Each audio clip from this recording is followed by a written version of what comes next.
Je vais vous présenter aujourd'hui 3 règles d'or chez un entrepreneur débutant. Vous venez de lancer votre service, vous venez de lancer votre activité, vous venez de créer votre entreprise et vous ne savez pas qu'est-ce qui est super important, quelles sont les priorités, comment est-ce que vous devez gérer votre activité pour effectivement voir des résultats. Alors, je vais vous parler de 3 règles d'or, peut-être j'irai même jusqu'à 5, peut-être, je suis gentille aujourd'hui. Je suis gentille aussi, pourquoi? Parce que nous sommes dans nos locaux, voilà, dans la belle ville de Gatineau. Nous sommes au 53 rue Belle-Humeur. N'hésitez pas à faire un tour pour nous voir ici. Alors, quelles sont ces règles d'or qui sont capitales pour le développement de ton business que tu dois appliquer, que tu dois toujours respecter? La première règle, c'est quoi? C'est de toujours te payer. Alors, quand tu viens de commencer en affaires, l'un des problèmes que tu auras, c'est la visibilité sur ta trésorerie. De savoir exactement si tu gagnes de l'argent ou si tu perds de l'argent. De savoir exactement ce qui est pour toi et ce qui n'est pas pour toi. Beaucoup d'entrepreneurs, lorsqu'ils commencent en entrepreneuriat, ils ont cette confusion entre la caisse personnelle et la caisse de l'entreprise.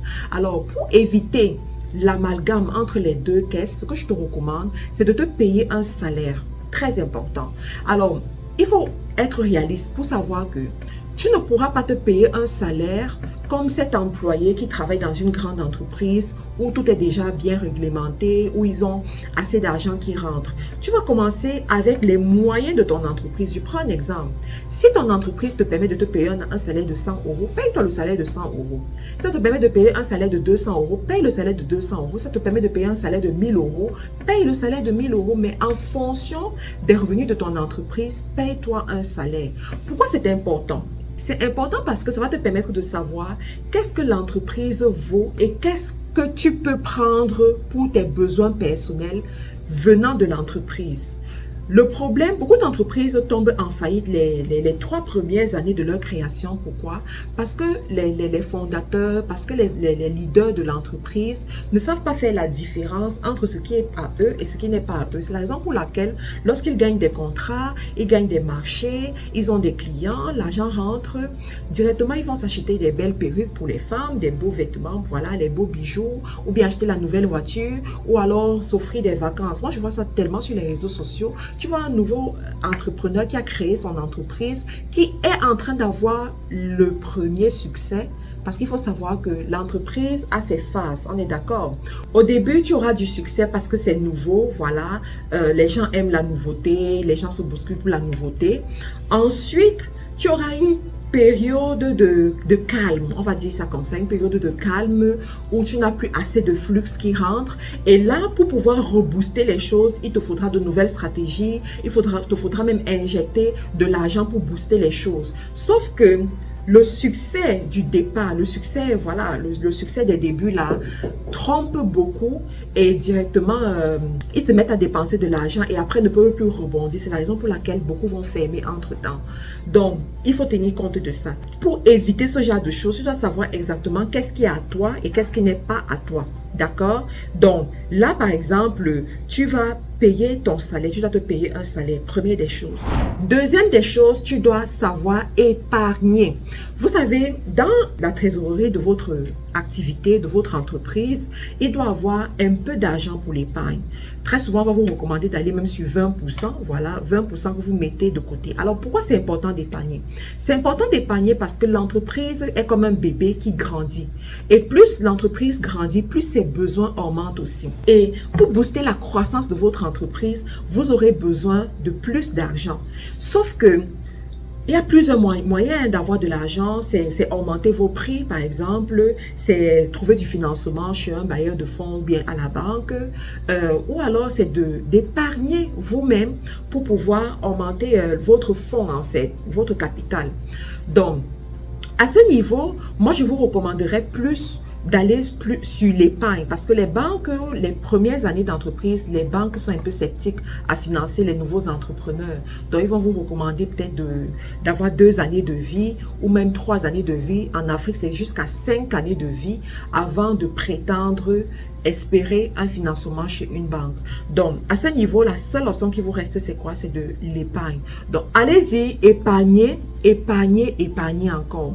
Et une fois que vous épargnez, ne vous empressez pas pas à vite dépenser votre épargne. Parce que j'ai souvent vu des gens, lorsqu'ils ont déjà un peu d'argent, directement, ils achètent des nouveaux meubles, des nouveaux ordinateurs, ils font plein de trucs. Non.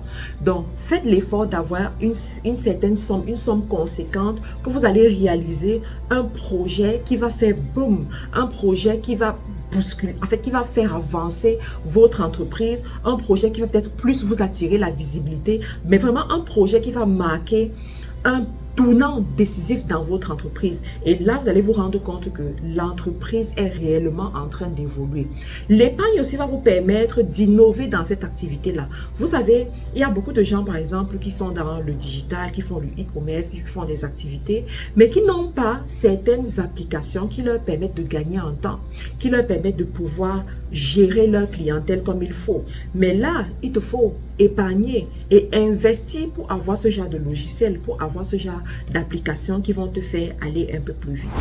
La troisième des choses qui est importante, c'est-à-dire moi là, nouvellement, si je crée une entreprise nouvelle, voilà où je mets mon focus. La troisième des choses, c'est quoi? C'est le marketing.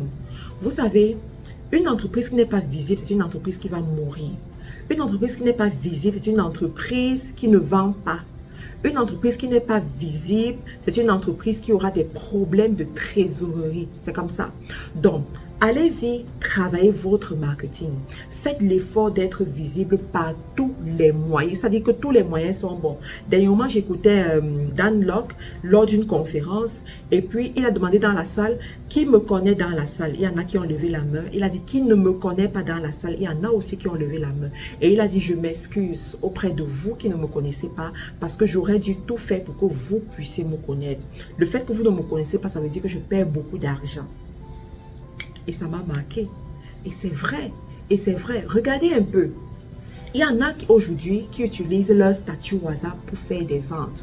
D'accord? Mais tu es d'accord avec moi que ton statut WhatsApp te fait des ventes à la dimension du nombre de contacts que tu as.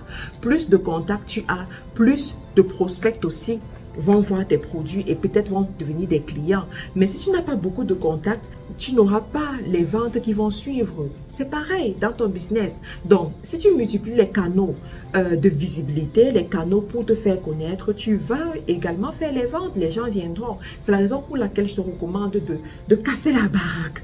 Casse juste la baraque, quoi. Soit sur Facebook, soit sur Instagram, soit sur Twitter, soit sur TikTok, soit sur YouTube. Il y en a qui me disent, mais ma Karine, je vends des vêtements. Est-ce que je dois être sur YouTube? Va sur YouTube. Moi, j'ai une cliente qui est devenue amie là. Elle a suivi un bootcamp. Et oui, le bootcamp, les bootcampers et les bootcampeuses dans la place, on a ouvert le bootcamp pour la fin d'année 2023, le dernier bootcamp. Donc, elle a fait le bootcamp. Et puis, je lui ai dit, tu sais quoi, crée ta chaîne YouTube. Et puisque tu aimes bien mettre tes tenues, faire les vidéos avec tes tenues pour montrer comment la tenue peut être sur le corps humain, prends ces mêmes vidéos que tu mets sur TikTok, sur Facebook, tu les mets sur YouTube et tu regardes ce qui va se passer. Et c'est ce qu'elle a fait. Et directement, elle avait des grosses commandes qui venaient de YouTube. Parce que je dis toujours que le client de YouTube n'est pas comme le client de Facebook. Le client de YouTube a le pouvoir d'achat. Le client de YouTube paye cash. Le client de YouTube va sur le site, il paye quand tu es en train de dormir. Tu te lèves le matin, tu vas faire la livraison. C'est ça le client de YouTube. Il est différent en fait. Donc, elle a fait ça. Et puis, elle a vu comment est-ce que, voilà, ça lui rapportait de la clientèle. Donc, casse la baraque, sois visible, paye la publicité, aie un budget publicitaire mensuel. Il y a une catégorie de personnes là qui pensent que payer la publicité, c'est perdre de l'argent ou bien payer la publicité est optionnel. Non, aujourd'hui en 2023, 2024, on est en train d'aller, payer la publicité n'est plus optionnel. Tu dois payer ta publicité. Alors, quatrième des choses que tu dois faire, que je trouve non négociable là, c'est de donner aux nécessiteux. Alors, quelqu'un me dira, mais Karine, tu viens de commencer, tu n'as pas beaucoup d'argent, pourquoi est-ce que c'est important de donner aux nécessiteux? Vous savez, le business est invisible. Oui, le business a la dimension surnaturelle, la dimension invisible. Je vais vous raconter une petite histoire. Je me rappelle une fois, j'avais commencé mes activités dans un pays d'Afrique, je ne citerai pas le nom du pays d'Afrique, et j'avais toujours des problèmes pour que les produits rentrent dans ce pays-là. J'avais toujours des problèmes avec les clients, j'avais toujours des problèmes bizarres. Et un jour, je me suis dit, non, je ne peux pas venir faire le business dans un pays, je gagne de l'argent dans ce pays et je ne bénis pas les nécessités de ce pays qui n'ont personne pour prendre soin d'eux. Du coup, j'ai institué un système dans mes activités, dans toutes mes entreprises, dans tous les pays où j'opère. Un système où chaque mois, je donne quelque chose aux nécessiteux. Quand j'ai institué ce système, le premier mois, je n'ai plus eu les problèmes que j'avais dans le passé. Je ne sais pas comment ça s'est passé. Je ne peux pas te dire que voilà ce qui s'est... Je ne sais pas. Je me suis juste... En fait, un jour, je me suis juste rendu compte que on ne m'a plus appelé pour se plaindre. On m'a plus appelé pour me raconter quel boba il y a eu. On m'a plus appelé pour ça. Ça avait disparu, en fait. Mais qu'est-ce qui avait changé? Cette loi que j'ai appliquée. Jusqu'à aujourd'hui, tu continues à l'appliquer. D'accord? Et je crois sincèrement que quand tu gagnes de l'argent, et c'est aussi ça le principe des impôts, hein, quand on te dit de payer les impôts quelque part, parce qu'on va utiliser cet argent-là pour faire les routes, pour faire ceci, tout et tout, c'est aussi ça le système.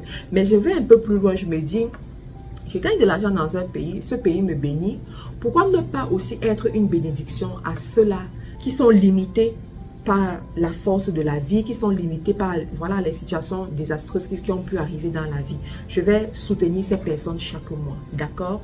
Donc, commencez ça dès le départ de votre entreprise et vous allez vous rendre compte que le chiffre d'affaires que vous avez fixé de faire chaque mois, qui vous permet d'avoir assez pour donner à ces nécessiteux, vous allez le réaliser. Vous allez le réaliser. Vous aurez toujours des idées. Vous serez toujours créatif. Parce que la richesse vient de la créativité.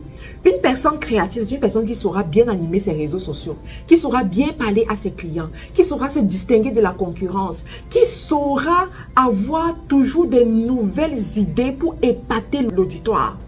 La richesse vient de la créativité. Mais la créativité, là, ça vient du surnaturel, en fait. Ça vient du surnaturel. Donc, appliquez ce conseil. La cinquième chose, qui est la dernière, c'est planifier vos revenus sur l'année. Ça veut dire quoi? Quand vous commencez votre activité, dites-vous, à la fin de l'année, je vais avoir tel chiffre d'affaires. Écoutez bien. À la fin de l'année, je vais avoir tel chiffre d'affaires. Pour avoir ce chiffre d'affaires à la fin de l'année, ça impose que chaque mois, tu aies un certain revenu. Je prends un exemple. Je vais un peu bousculer votre foi. Donc, suppose que tu dois avoir 100 000 euros à la fin de l'année. Ça veut dire que tu dois avoir 10 000 euros par mois. Alors, qu'est-ce que tu vas faire pour avoir 10 000 euros par mois? C'est là où le business commence. Tu vois, c'est là où le business commence. Donc, tu vas commencer à réfléchir quels sont les services que je peux mettre sur pied et être sûr qu'à la fin du mois, j'ai mes 10 000 euros. Bon, pour ceux qui commencent, on va aller sur 10 000 euros peut-être l'année, d'accord? Si tu dois avoir 10 000 euros l'année, tu auras 1 000 euros par mois. Alors, je vais sur 1 000 euros par mois. Pourquoi? Parce que l'entrepreneur compte son année sur 10 mois. Pas sur 12 mois, on est d'accord? Sur 10 mois, pas sur 12 mois. Pourquoi? Parce qu'il y a les week-ends, il y a les fêtes, il y a les fériés, il y a les périodes de maladie, il y a plein de trucs qui te prennent 2 mois dans l'année. Donc, tu vas te concentrer sur 10 mois en fait. Donc, sur 10 mois, tu dois avoir tes 1 000 euros. Donc, tu vas commencer à réfléchir. Qu'est-ce que tu dois faire? Et c'est là où l'entrepreneuriat commence. C'est là où le business commence. Les amis, j'espère que vous avez aimé tous ces conseils-là. Laissez-moi un commentaire dans la description. Sachez que nous sommes une entreprise canadienne. Voilà, nous sommes basés au 58 rue Belle Humeur à Gatineau, où vous pouvez venir profiter de nos services, nous rencontrer, avoir nos produits à partir de nos locaux. Vous pouvez également avoir nos services en ligne. Hein. Nous avons les services en ligne, les formations, les différentes formations en ligne, e-commerce, marketing digital, community management et tout. Nous avons des écoles de formation également dans d'autres pays en Afrique, Cameroun, Gabon, Côte d'Ivoire. Merci de faire partie de cette communauté. Merci pour votre fidélité, votre amour que j'honore, que j'apprécie énormément. On se retrouve dans une autre vidéo. Bye bye. L'acné, les taches, les rides, les boutons et l'hyperpigmentation sont les maladies de la peau les plus fréquentes qui ont une réputation de récidiver et de bénéficier d'un traitement fastidieux. Pour pallier à ce problème, Carilla Cosmétiques, une marque prestigieuse créée et homologuée par Santé Canada, met à votre disposition des gammes de produits naturels pour nettoyer en profondeur, hydrater et purifier votre peau. Avec Carilla Cosmétiques, redonnez de l'éclat à votre peau. Carilla Cosmétiques, le secret d'une peau saine.